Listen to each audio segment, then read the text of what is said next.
ఈ రోజు ఏది బతుకున్నా విపరీతం ధరలు పెరిగే పరిస్థితి మనందరం చూసాం.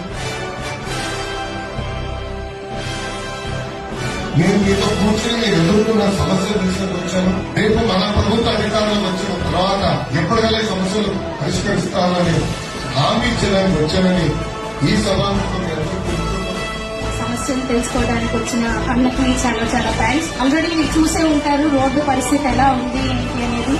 మార్నింగ్ లేచి నేను కాలేజ్కి వెళ్తాను, ఈ రోడ్లోనే డ్రైవ్ చేసుకుంటూ తెనాలి.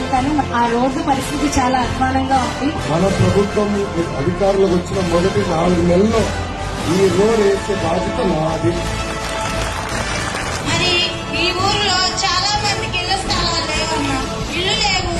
ఇళ్ల స్థలాలు ఎక్కడో కొట్టూరు పొలాల మధ్య ఇచ్చారన్న, అక్కడికి వెళ్లి కట్టుకోమంటున్నారన్న. రోడ్లు లేవు, నీళ్లు లేవు, కరెంటు లేదు, ఏమీ లేకుండా అక్కడికి వెళ్లి ఇల్లు కట్టుకోమంటే ఎలా కట్టుకుంటారన్న? ఇక్కడ ఇళ్ల స్థలం ఇచ్చి ఇల్లు కట్టిస్తే చాలా బాగుంటుందన్న. ఇదేనన్నా మేము కోరుకునేది. ప్రాంతాల్లో ఇల్లు కట్టాలని కనీసం 10 లక్షలు ఖర్చు అవుతుంది. ఈ ప్రభుత్వం